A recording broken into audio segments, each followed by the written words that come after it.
আল্লাহ রাব্বুল আলামিন এই নফসকে বলার আগে, নফসের ব্যাপারে কথা বলার আগে এতবার কসম খেয়েছেন, অন্য কিছু কথা বলার আগে আল্লাহ এত কসম খাননি।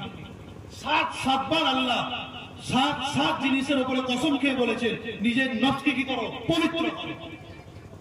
7 জায়গায়, অন্য কোন ব্যাপারে আল্লাহ এত কসম খাননি। আল্লাহ কোরআনে বলেছেন ওয়াশ-শামসি ওয়া দুহাহা ওয়াল কমারি ইযা তালাহা ওয়ান নাহারি ইযা জাল্লাহা ওয়াল লাইলি ইযা ইয়াগশাহা ওয়াস সামাই ওয়া মা বানাহা ওয়াল আরদি ওয়া মা তাহাহা ওয়া নাফসিন ওয়া মা সাওয়াহা ফাআলহামাহা ফুজুরাহা ওয়া তাকওয়াহা ক্বাদ আফলাহা মান যাক্কাহা। আল্লাহ কোরআনে 7 জায়গায় কসম খেয়েছে। সূর্যের আলোর কসম খেয়েছে, চাঁদের কসম খেয়েছে, দিনের আলোর কসম খেয়েছে, রাতের অন্ধকারের কসম খেয়েছে। 7 রকমের কসম খেয়ে আল্লাহ তারপরে বলেছেন যে ব্যক্তি নিজের আত্মাকে, নিজের নফসকে পবিত্র করতে পারলো না সে কামিয়াব হলো না, আর যে ব্যক্তি নিজের নফসকে, আত্মাকে কন্ট্রোল করলো, পবিত্র করলো, সে ব্যক্তি কামিয়াব হলো। আলহামদুলিল্লাহ الحمد لله وحده وكفى وسلام على عباده الذين اصطفى أما بعد فأعوذ بالله من الشيطان الرجيم بسم الله الرحمن الرحيم قل متاع الدنيا قليل والآخرة خير لمن اتقى ولا تظلمون فتيلا صدق الله المولانا العظيم وصدق رسوله النبي الكريم ونحن على ذلك من الشاهدين والشاكرين ما كان محمد أبا أحد من رجالكم ولكن رسول الله وخاتم النبيين وكان الله بكل شيء عليما إن الله وملائكته يصلون على النبي يا أيها الذين آمنوا صلوا عليه وسلموا تسليما اللهم صل على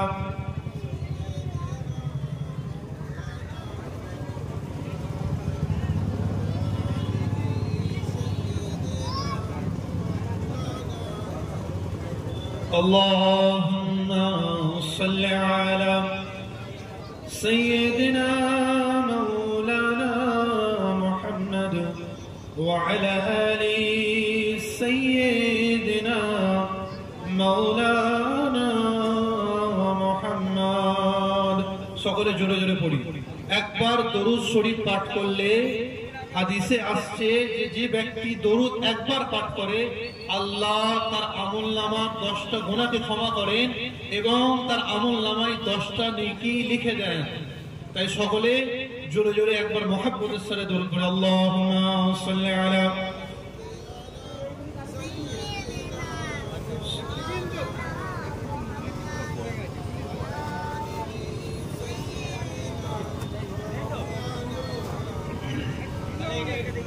সম্মানীয় উপস্থিতি, আমার মুরব্বিয়ানে কেরামরা এবং সামনে থাকা মাসুম মাসুম বাচ্চারা, আজকে এই পবিত্র জলসার মাহফিল আমাদের কায়েম করার উদ্দেশ্য একটাই, যে মানুষকে দুনিয়া থেকে ফিরিয়ে আখিরাতমুখী করা। আমাদের জলসা করার উদ্দেশ্য একটাই, যে যাতে মানুষ দুনিয়া থেকে মুখ ফিরিয়ে নেয় এবং আখিরাতের দিকে মুখ করে, আখিরাতমুখী হয়, যেন নিজের জীবনটাকে সে দুনিয়ার ব্যতিব্যস্ত না করে আখিরাতের প্রতি মনোযোগ দেয়। এই কারণেই আজকে আমাদের জলসা। আল্লাহ রাব্বুল আলামিন কোরআনে বলছেন, কুল মাতাউদ দুনিয়া কলিল ওয়াল আখিরাতু খায়রুল লিমান ইত্তাকা ওয়া লা তুযলামুনা ফাতিলা। হে নবী, হে নবী আপনি বলে দিন যে এই দুনিয়ার জীবন খুবই সামান্য, খুবই স্বল্প। ওয়াল আখিরাতু খায়রুল লিমান ইত্তাকা ওয়া লা তুযলামুনা ফাতিলা। এবং আখিরাতের জীবন এটাই হলো আসল জীবন। আল্লাহ রাব্বুল আলামিন আমাদেরকে বলছেন কি, দুনিয়া থেকে বিমুখ হয়ে আখিরাতমুখী হও, আখিরাতের দিকে ফিরে যাও, কেননা আখিরাতটাই হলো তোমাদের আসল জায়গা। এই দুনিয়াটা ক্ষণস্থায়ী, এই দুনিয়াটা হলো পরীক্ষার জায়গা, দারুল ইমতিহান। দুনিয়াটা পরীক্ষার জায়গা, আর আখিরাতটা আমাদের আসল জায়গা।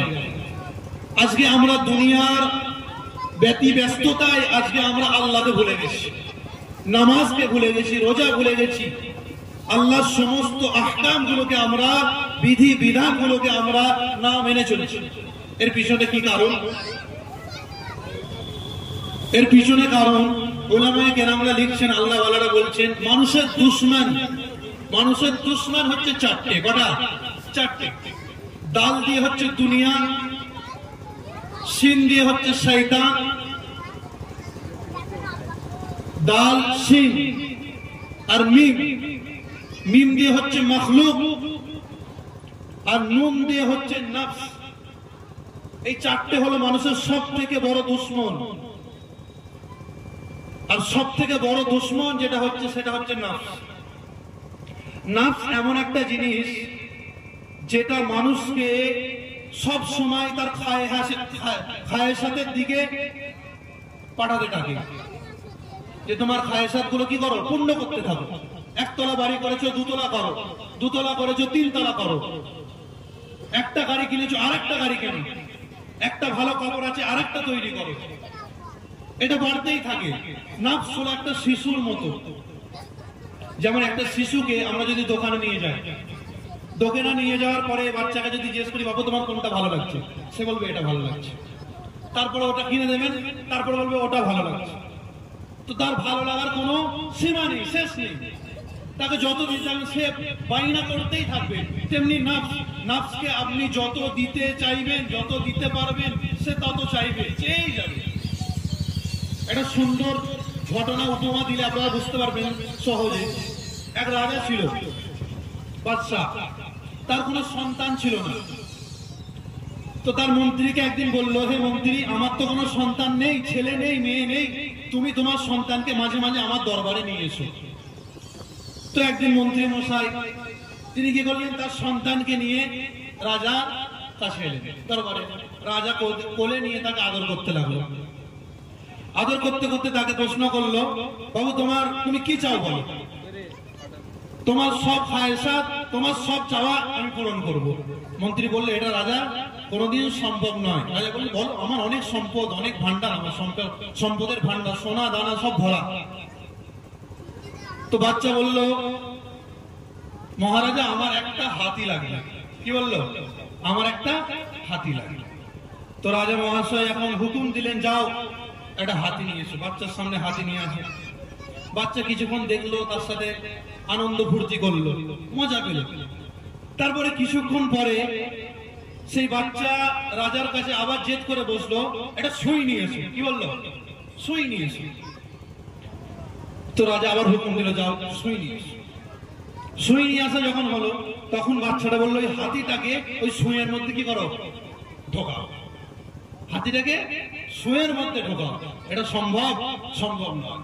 তো এই উপমা নাফসের, নাফস আপনার থেকে চাইতেই থাকবে, আপনাকে বলতেই থাকবে হে তুমি জিনা করো, এই তো যুবক, তোমার এই কম বয়স, তুমি জিনার পথে থাকো, মদ খাও, সুদ খাও, ঘুষ দাও, ব্যভিচার করো। আরে বুড়ো বয়স তওবা করবে। শয়তান হলো আমাদের প্রকাশ্য বাইরের দুশমন, আর শয়তানের সাথে যুক্ত আছে নাফস। শয়তান আমাদের নাফসে দেয়, আর নাফস আমাদেরকে বলে করতে। তো আমাদের ঘরের শত্রু হচ্ছে কিন্তু নাফস, শয়তান বাইরে। আমাকে যদি কেউ বলে যে ভাই তোমার উপরে হামলা হতে চলেছে, আমি যদি আমার উপরে কেউ আক্রমণ করে আর তোমার ঘরেই আছে মেন লোক, তাহলে আমি কাকে ধরবো আগে, বাইরের লোক না ভিতরের লোক? ভিতরের লোক। তো এই নাফসকে আমাদের কন্ট্রোল করতে হবে। এটাকে কন্ট্রোল না করতে পারলে আমাদের আখিরাত বেকার, আমাদের আখিরাত বেকার। আমরা বলি আমরা আল্লাহর গোলাম, কি বলি? আমরা আল্লাহর গোলাম, কিন্তু আসলে কি আমরা আল্লাহর গোলাম? আসলে কি আমরা আল্লাহর আহকাম হুকুমগুলো মানছি? শরীয়তের হুকুমগুলো মানছি? মানি না। আজকে আমরা যদি আল্লাহর গোলাম হতাম, আমাদের ঘরের মেয়েরা বেপরদা হয়ে চলতো না, মেলাতে ঘুরতো না, এই 14ই ফেব্রুয়ারিতে ঘুরতো না। আজকে যদি আমরা আল্লাহর গোলাম হতাম, মুসলমান বলে নিজেকে চিনতাম, মুসলমান বলে নিজেকে ভাবতাম, তাহলে আমাদের নামাজগুলো ছেড়ে যেত না। আল্লাহ বলছেন ওয়াকিমুস সালাহ। আমরা জানি না? জানি আমরা। তাহলে কি করে আমরা নিজেকে মুসলমান বলে দাবি করি, আল্লাহর গোলাম বলে দাবি করি, আল্লাহ রাসূলের গোলাম বলে দাবি করি? আল্লাহ বলছেন সুদ খেও না। ইয়া আইয়ুহাল্লাযীনা আমানু তাকুল্লাহ ওয়া যারু মা বাকিয়া মিনাল রিবা ইন কুনতুম মুমিনিন ফাইন লাম তাফআলু ফাযনু বিহারবিন মিনাল্লাহি ওয়া রাসূলিহি। যে ব্যক্তি সুদ খেলো সে যেন আল্লাহ এবং আল্লাহ রাসূলের সাথে যুদ্ধের জন্য প্রস্তুত থাকে। আজকে আমাদের ঘরে সুদ নেই, আছে কি না? বন্ধন লোন আছে, আমরা সুদ খাচ্ছি, আমরা জানি না? আমরা জানি। তাহলে কি করে আমরা নিজেকে মুসলমান বলে দাবি করি, কি করে আল্লাহর গোলাম বলে দাবি করি? আজকে আমরা মুসলমান বলে দাবি করি, জিনায় পড়ে আছি, জিনায় পড়ে আছি। অথচ আল্লাহ কোরআনে বলছেন ওয়ালা তাকরাবুজ জিনা, তোমরা জিনার ধারে পাশেও যেও না। কিভাবে আমরা, কোন মুখে আমরা নবীর গোলাম, আল্লাহর গোলাম বলে দাবি করি? আমরা নাফসের গোলাম। আমরা বলি মুখে আল্লাহর গোলাম, কিন্তু আসলে আমরা নাফসের গোলামতি করছি, নাফসের গোলামতি করছি। আমরা ভেবে দেখি, আজকে আমরা মুসলমান হয়ে মদের সাথে জড়িত, মানুষের হক মারছি, সুদের কারবার চালাচ্ছি। আজকে আমাদের যাকাত দেওয়ার যোগ্যতা আছে, যাকাত দিচ্ছি না। আল্লাহ যত জায়গায় নামাজের কথা বলেছেন তত জায়গায় যাকাতের কথা বলেছেন। ওয়া আকিমুস সালাত ওয়া আতুজ যাকাত, সালাত আদায় করো, যাকাত প্রদান করো। আমরা নেই, অথচ আমরা নিজেকে মুসলিম বলে দাবি করি, নিজেকে মুমিন বলে দাবি করি, চিল্লে বলি আল্লাহর নবীর গোলাম, আল্লাহ রসুলের আশিক। কি করিস? ইসলামের শরিয়ত কতটুকু মেনিস? আল্লাহর নবীর সুন্নাত আমার দেহতে প্রবেশ পাই? আমি মুসলমান বলে দাবি করি, আমার প্যান্টের পায়জামার, আমার প্যান্টের কাপড় কোথায়? টাকনুর নিচে। আল্লাহ নবী বলছেন যে ব্যক্তি টাকনুর নিচে কাপড় ঝোলাবে সে জান্নাতে প্রবেশ করতে পারবে না, জান্নাতের গন্ধও পাবে না। তাহলে কার গোলামি করলাম? আমরা বলি আল্লাহর গোলাম, আমরা বলি রহমানের বান্দা, কিন্তু আমরা গোলামি করছি কার? নাফসের। নাফসের গোলামি করছি। একটু চিন্তা করি, একটু চিন্তা করি, আজকে আমরা যেই জিনিসের জন্য আল্লাহকে ভুলে গেছি, আল্লাহ রসুলকে ভুলে গেছি, শরীয়তের বিধি বিধানগুলো মানছি না, কিসের জন্য? এই দুনিয়া কি সব সময় থাকবে? হ্যাঁ, আমার বাপ বেঁচে আছে, আমার দাদু বেঁচে আছে, আলহামদুলিল্লাহ, কিন্তু আমার দাদুর বাপ সে নেই, তার বাপ সে নেই। আদম আলাইহিস সালাম এসেছিল, চলে গেছে। ইব্রাহিম এসেছিল, চলে গেছে। ঈসা এসেছিল, চলে গেছে। মুসা এসেছিল, চলে গেছে। দাউদ এসেছিল, চলে গেছে। ইয়াহইয়া এসেছিল, চলে গেছে। নবী মুহাম্মদ এসেছিল, তিনিও চলে গেছে। আমরা কি ভাবছি থাকবো? আমাদেরকেও ওই আখিরাতমুখী হতে হবে। কুল্লু নাফসিন যায়িকাতুল মাউত, প্রত্যেক নফসকে, মানুষ হোক, গাধা হোক, গরু হোক, পিঁপড়া হোক, যাই হোক, প্রত্যেক নফসকে মৃত্যুর স্বাদ চাখতে হবে। এটাই বাস্তব, এটাই বাস্তব। আমরা দুনিয়ার চোখে যেটা দেখছি এটা বাস্তব নয়, এটা ধোঁকা, এটা ধোঁকার দুনিয়া। মনে রাখতে হবে, যত বড়ই আপনি ব্যক্তি হন, যত সম্পদের মালিক হন, আপনার কবর কিন্তু ওইটুকুই হবে যেটুকু সবাইয়ের হয়। আপনাকেও কিন্তু অতটাই কাফনের কাপড় দেওয়া হবে যতটুকু সবাইকে দেওয়া হবে। আপনার কাফনের কাপড়ে পকেট থাকবে না। তাহলে আমরা কিসের জন্য আল্লাহকে ভুলে যাচ্ছি? একটু চিন্তা করি, আল্লাহকে আমাদের বিবেক দেয়নি, আমাদের স্মৃতি দেয়নি, আমাদের টাকার হিসাবের বেলায় আমরা বুঝি, যাবতীয় দুনিয়ার হিসাবের বেলায় আমরা বুঝি। আজকে আমরা বলি একটুখানি কাজকর্ম না করলে নামাজও পড়তে হবে, আবার সন্তানদেরও কি করতে হবে, দেখতে হবে। তো আরে তুমি কে খাওয়ানো মালিক? আল্লাহ কোরআন বলছে, ওমা মিন দাব্বাতিন ফিল আরদি ইল্লা আলাল্লাহি রিজকুহা, পৃথিবীর যত মাখলুক আছে সবাইয়ের রিজিকের ব্যবস্থা আমি আল্লাহ। তুমি বলো যে আমার ছেলের টিউশন আছে, খাওয়াতে হবে, স্ত্রীকে পড়াতে হবে, তাই আমার নামাজগুলো হচ্ছে না। এটাও তো একটা ধর্ম, বলে কিনা আমরা শুনি। অথচ আল্লাহ বলছেন যে হে বান্দা, আমি খাওয়ানো। এই নফস যতক্ষণ না আমরা কন্ট্রোল করতে পারবো ততদিন কামিয়াব হতে পারবো না। আল্লাহ রাব্বুল আলামিন এই নফসকে বলার আগে, নফসের ব্যাপারে কথা বলার আগে এতবার কসম খেয়েছেন, অন্য কিছু কথা বলার আগে আল্লাহ এত কসম খাননি। সাতবার আল্লাহ সাত জিনিসের উপরে কসম খেয়ে বলেছেন নিজের নফসকে কি করো, পবিত্র করো। 7 জায়গায়, অন্য কোন ব্যাপারে আল্লাহ এত কসম খাননি। আল্লাহ কোরআনে বলছেন, ওয়াশ-শামসি ওয়া দুহাহা ওয়াল কমারি ইযা তালাহা ওয়ান নাহারি ইযা জাল্লাহা ওয়াল লাইলি ইযা ইয়াগশাহা ওয়াস সামাই ওয়া মা বানাহা ওয়াল আরদি ওয়া মা তাহাহা ওয়া নাফসিন ওয়া মা সাওয়াহা ফাআলহামাহা ফুজুরাহা ওয়া তাকওয়াহা ক্বাদ আফলাহা মান যাক্কাহা। আল্লাহ কোরআনে 7 জায়গায় কসম খেয়েছে। সূর্যের আলোর কসম খেয়েছে, চাঁদের কসম খেয়েছে, দিনের আলোর কসম খেয়েছে, রাতের অন্ধকারের কসম খেয়েছে। 7 রকমের কসম খেয়ে আল্লাহ তারপরে বলেছেন যে ব্যক্তি নিজের আত্মাকে, নিজের নফসকে পবিত্র করতে পারলো না সে কামিয়াব হলো না। আর যে ব্যক্তি নিজের নফসকে, আত্মাকে কন্ট্রোল করলো, পবিত্র করলো, সে ব্যক্তি কামিয়াব হলো। তাহলে আমাদের আত্মাকে কন্ট্রোল করতে হবে কিনা, নফসের খাহেসাত গুলো কমাতে হবে কিনা। আজকে আমরা দুনিয়ার গাফিলতি করে, নফসের প্রবঞ্চনায় করে আমরা আল্লাহকে ভুলে গেছি, আমরা আল্লাহকে ভুলে গেছি। আজকে দেখুন, যেমন আল্লাহর ওলিরা পূর্বে জামানায় চলে গেছে, যেমন মুহাদ্দিসিনগণ পূর্বে চলে গেছে, যেমন আলেম চলে গেছে, সেরকম আজকে আমরা দেখতে পাই না, সচরাচর আমাদের চোখে পড়ে না। যেমন আল্লাহর ওলিরা গুজরে গেছেন, আগে আমরা শুনেছি দাদা পীর আবু বকর সিদ্দিক, আমাদের ভারতবর্ষে মুজাদ্দিদ আল-ফিসানি, খাজা মাইনুদ্দিন চিশতি, এরকম আল্লাহর ওলি আমরা দেখতে পাই সচরাচর, খুবই নগণ্য। অথচ আল্লাহ আমাদেরকে সম্বোধন করে বলছেন, হে আমার বান্দা, তুমি ঈমানদার, আল্লাহু ওয়ালিয়ুল্লাযীনা আমানু, তুমি, আমি আল্লাহ, আমি তোমার বন্ধু। আল্লাহ যাকে বন্ধু করেছে, আমি যার বন্ধু, সেই আল্লাহর বন্ধু হয়ে আমি কি করে এত খারাপ কাজে যুক্ত থাকতে পারি? এই দুনিয়ার লোভে কি করে ডুবে থাকতে পারি? আমাদেরকে এই দুনিয়া ছেড়ে দিয়ে আখিরাতমুখী হতে হবে। আমার প্রিয় ভাইরা, দিন দরদি, ইসলাম দরদি ভাইরা, আজকে আমরা ইসলামের প্রতি আমাদের একটু ভালোবাসা আছে বলে আমরা এই জায়গায় এসে বসেছি। এই জায়গায় এসে বসেছি, আল্লাহ আমাদের তৌফিক দিয়েছেন, এই জায়গায় এসে বসেছি।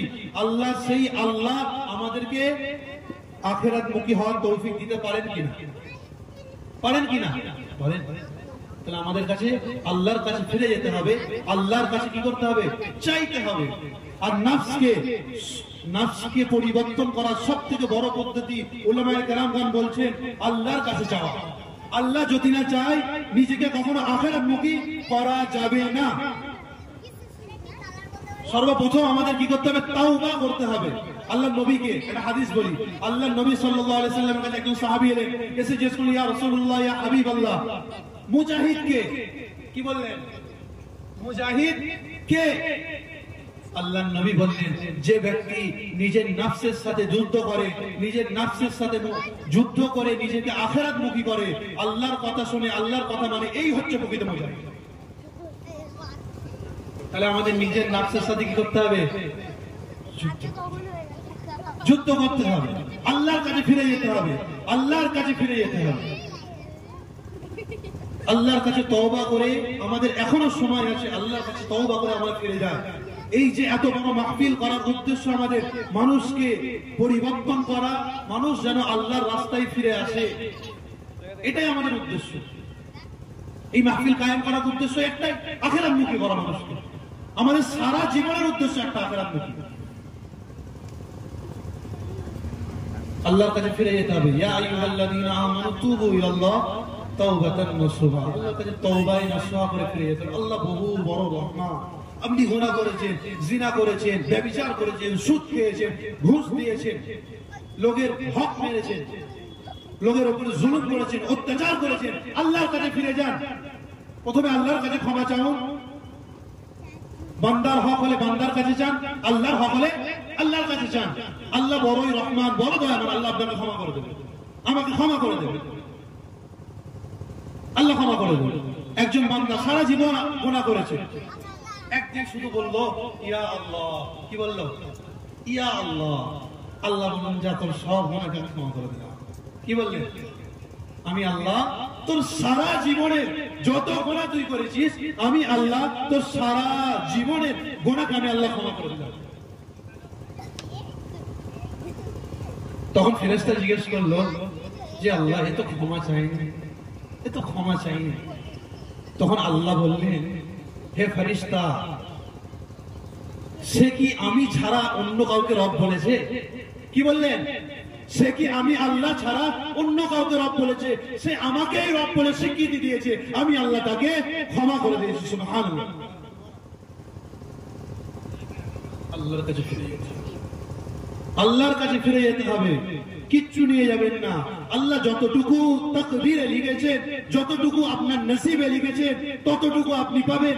আপনি যতই মুশাহাদা মুজাকারা করেন, দুনিয়াতে যতই লেগে থাকেন, আল্লাহ যদি আপনার রিজিক যদি একটা লুকমা রেখে দেয়, ওই একটা লুকমায় আপনি খেতে পারবেন, এর বেশি আপনি পারবেন না। একজন সুলাইমান নবী, ওনাকে আল্লাহ কি দিয়েছিলেন জানেন? উনি সমস্ত মাখলুকের সাথে কথা বলতে পারতেন। সমস্ত মাখলুকের সাথে কি কথা বলতে পারতেন? উনি বুঝতে পারতেন, কথা বলতে পারতেন। তো একদিন একজন পিঁপড়াকে জিজ্ঞাসা করলেন, হে পিঁপড়া, তোমার রিজিক কতটা? তুমি সারা বছরে কতটা খাও? সে বলল, 2-3টে গম, একটুখানি পানি। তো নবী সুলাইমান দেখতে চাইলেন। তো তিনি একটা জায়গার মধ্যে তাকে বন্দী করে 2-3টে 4-5টা গমের দানা দিলেন এবং কিছু পানি দিলেন। তো 1 বছর পরে ফিরে এসে দেখলেন যে কিছু গমের দানা এখনো বেঁচে আছে, পরিপূর্ণ সে খেতে পারে। তবে নবী সুলাইমান এতে খুশি হয়ে গেলেন। নবী সুলাইমান আলাইহিস সালাম খুশি হয়ে গেলেন। খুশি হয়ে পিঁপড়াকে জিজ্ঞাসা করলেন, হে পিঁপড়া, তুমি কি চাও? তো বললো, হে নবী সুলাইমান, যদি পারো আমার রিজিকটা বাড়িয়ে দাও, যদি তুমি পারো আমার রিজিকটা বাড়িয়ে দাও। নবী সুলাইমান মুচকি হাসলেন, বললেন, এই আমার ক্ষমতা নয়, আমার ক্ষমতা নেই তোমার রিজিক বাড়াবার। তো এই কথা বলার উদ্দেশ্য একটাই, যে পৃথিবীর কারো ক্ষমতা নেই আপনার রিজিককে বাড়াবে। আপনার রিজিককে যদি বাড়াতে হয়, আল্লাহর দরবারে এসে হাত পাততে হবে। আল্লাহর দরবারে পাতুন, মানুষের দরবারে আপনাকে লাঞ্ছিত হতে হবে, অপদস্থ হতে হবে, অপমানিত হতে হবে, পদদলিত হতে হবে। আল্লাহর দরবারে আসুন, আল্লাহ আপনাকে, আল্লাহ এত বড় রহমান, আল্লাহ বলছেন আমি কোন বান্দাকে খালি হাতে ফিরিয়ে দেব, আমি আল্লাহ আমার লজ্জা লাগে। কি বলছে? আমি আল্লাহ লজ্জিত বোধ করি। আর আমরা এত বড়ই বদনসিব, এতই নসিব খারাপ আমাদের যে আমরা সেই মহান সত্তাকে চিনতে পারলাম না, সেই মহান রবকে চিনতে পারলাম না। আমার প্রিয় দিনী ভাই ও বোনেরা, আমার হাতে সময় খুবই কম, এক্ষুনি আমাদের প্রিয় বক্তা চলে আসবে। আমি আরো দু একটা কথা বলে শেষ করে দেবো, আর আমাদের একটু 10 মিনিট সময় আছে। তো আমাদের কি বলছিলাম, আমাদের কোথায় ফিরে যেতে হবে? আখিরাতে, আখিরাতমুখী হতে হবে, আল্লাহর দিকে ফিরে, আল্লাহ রাসূলের দিকে ফিরে যেতে হবে। আমরা খালি মুখে বললে হবে না, আমাদের কাজে কাজে সেটা প্রকাশ পেতে হবে। ঈমানি জিন্দেগি আমাদেরকে অবলম্বন করতে হবে, ঈমানি জিন্দেগি আনতে হবে। আমার সমস্ত কিছু, আমার খাওয়া থেকে, পড়া থেকে, আমার কোন মানুষের জন্য কিছু করা থেকে, আমার সমস্ত জীবনের শুরু থেকে নিয়ে শেষ পর্যন্ত যা কিছু হবে ওটা কার জন্য হতে হবে? একমাত্র আল্লাহর জন্য, আল্লাহর জন্য হতে হবে। এই অন্তর, এই নফস, এই নফসকে যদি আমরা কন্ট্রোল করতে পারি, তাহলে কিন্তু আমরা এমন জায়গায় চলে যাব যে নিজেও কল্পনা করতে পারবেন না আল্লাহ আপনাকে কোন জায়গায় পৌঁছে দিয়েছে।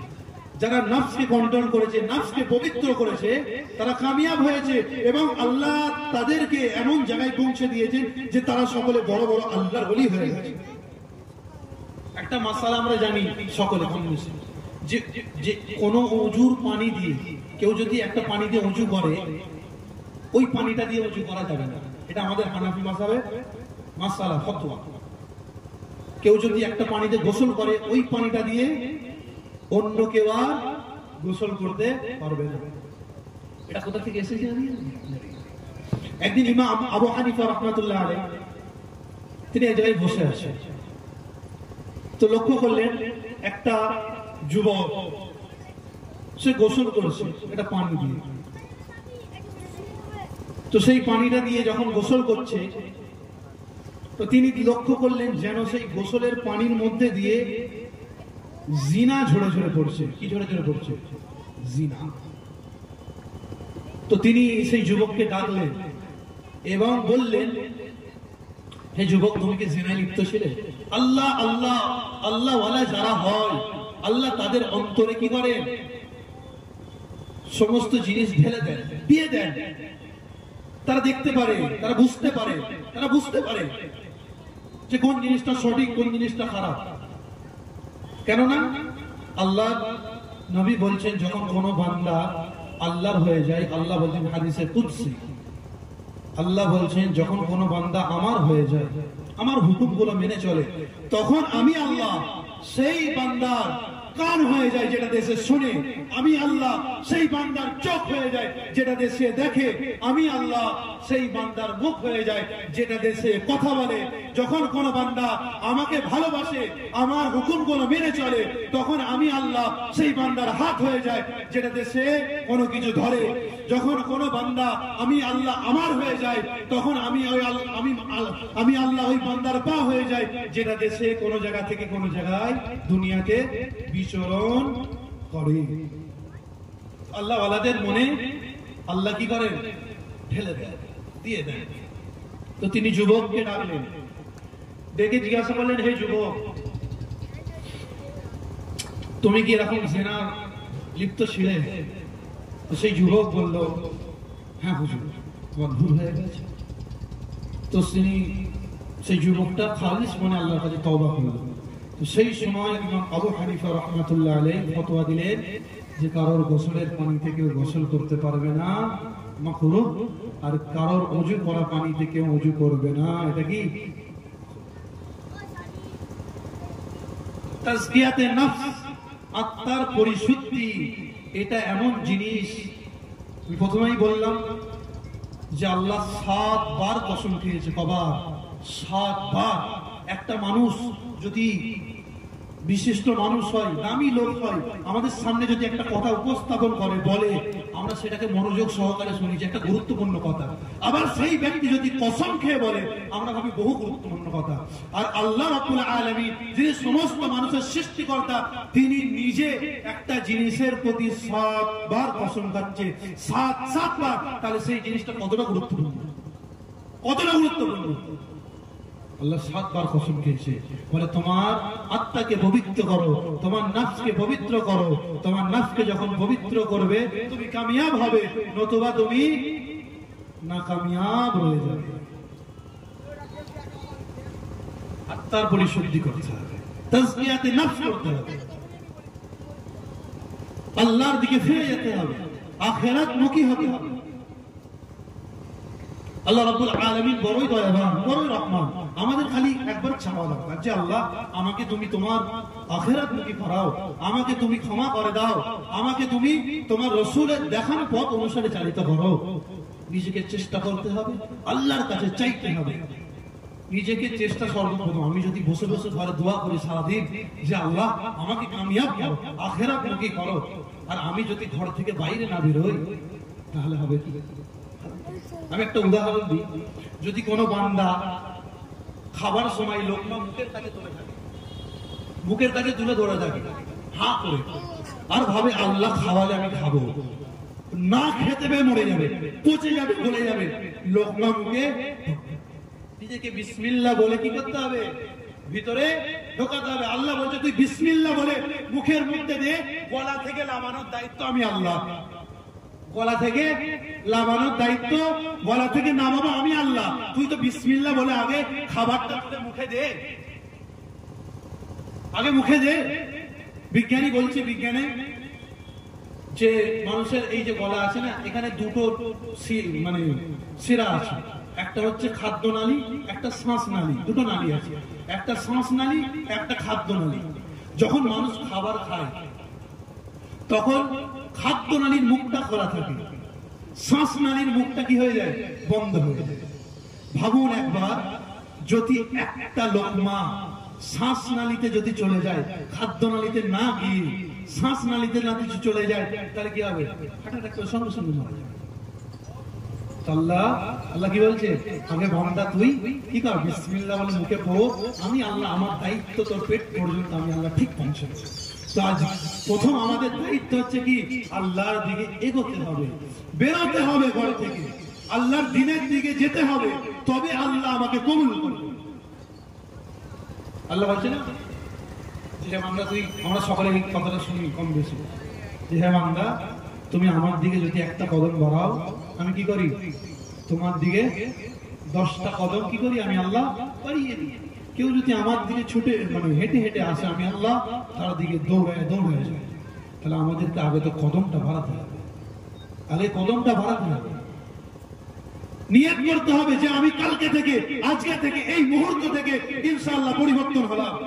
আজ থেকে নামাজ ছাড়বো না, রোজা ছাড়বো না, হজ যদি ফরজ হয়ে থাকে ছাড়বো না, যাকাত যদি ফরজ হয়ে থাকে ছাড়বো না, লোকের হক মারবো না, গীবত করবো না, চগলখড়ি করবো না। নিয়ত করতে হবে, তবে তো আল্লাহ আমাকে পরিবর্তন হওয়ার তৌফিক দেবে। আমরা নিয়ত করি জুমার নামাজ পড়বো, আল্লাহ আমাদের কি করে? জুমার নামাজটাই পড়ায়। হ্যাঁ তাই না? আমরা যদি নিয়ত করি যে আল্লাহ আমি এবার থেকে 5 ওয়াক্ত নামাজ পড়বো, তাহলে আল্লাহ আমাকে 5 ওয়াক্ত নামাজ পড়াবে। আজকে আমাদের ছেলেরা, আমাদের বোনেরা, ভাইয়েরা, বোনেরা, মেয়েরা ভালো জায়গায় নেই, মসজিদে পাবেন না, মাদ্রাসাতে পাবেন না, তাদের কাছে পাবেন মুসিরাট মেলায়।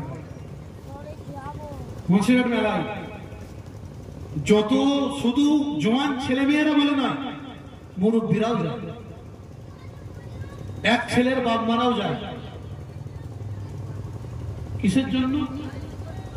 কিসের জন্য? নামাজ পড়তে, তাসবিহ করতে। তাহলে দান সদকা করতে যায় নাকি?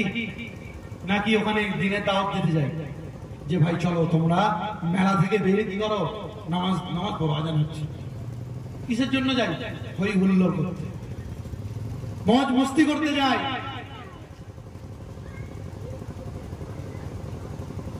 আজ আমাদের সমাজের দশা খুবই খারাপ, খুবই খারাপ। তো আমাদের নিজের নফসকে পরিবর্তন করতে হবে।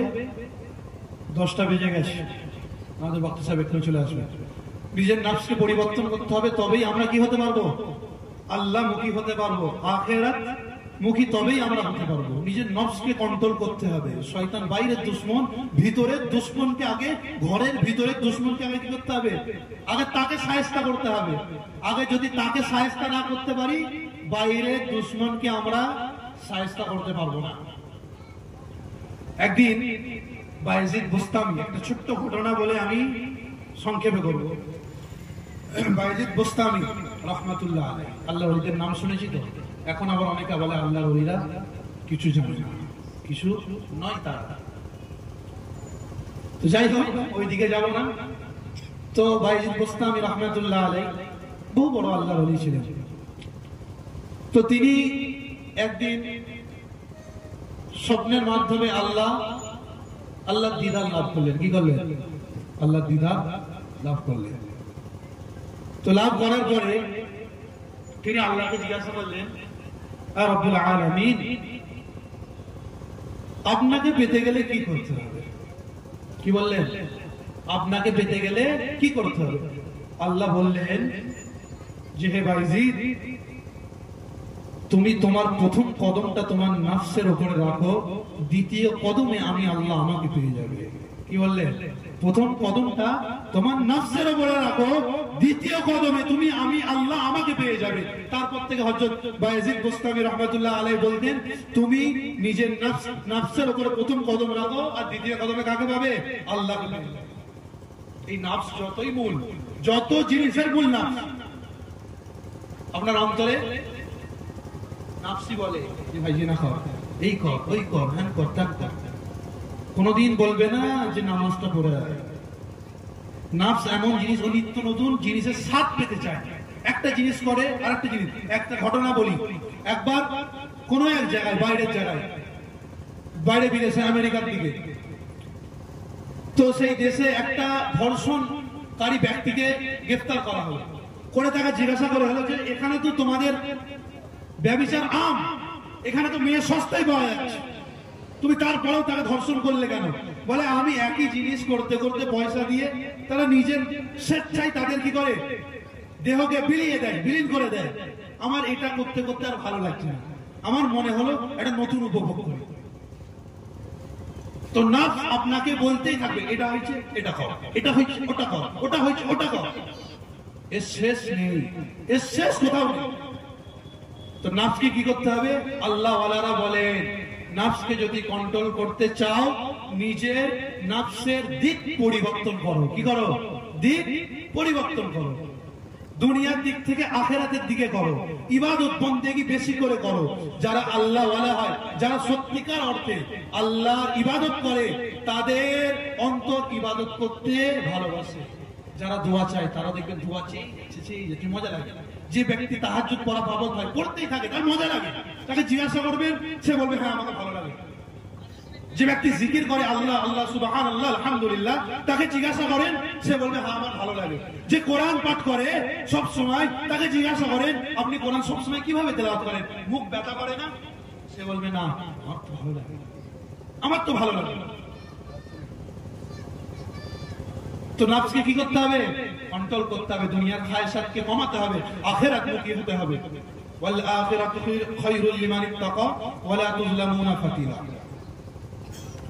আখিরাত মুখী আমাদেরকে না হলে আমাদের কামিয়াবি কোনোদিন আসবে না। আমাদের প্রিয় বক্তা স্যার চলে এসেছেন। এই বলে আমি আমার বক্তব্য এখানেই শেষ করছি। আল্লাহ আমাদের সকলকে বলা এবং শোনার থেকে বেশি আমল করার তৌফিক দিন। সকলে বলে আমিন। এবং যদি কোনো ভুল ভ্রান্তি হয়ে থাকে, আল্লাহ আমাদের শরম থেকে সেটা মুছে দিক। সকল বলি আমিন। ওয়া আখিরু দাওয়ানা আনিল হামদুলিল্লাহি রাব্বিল আলামিন।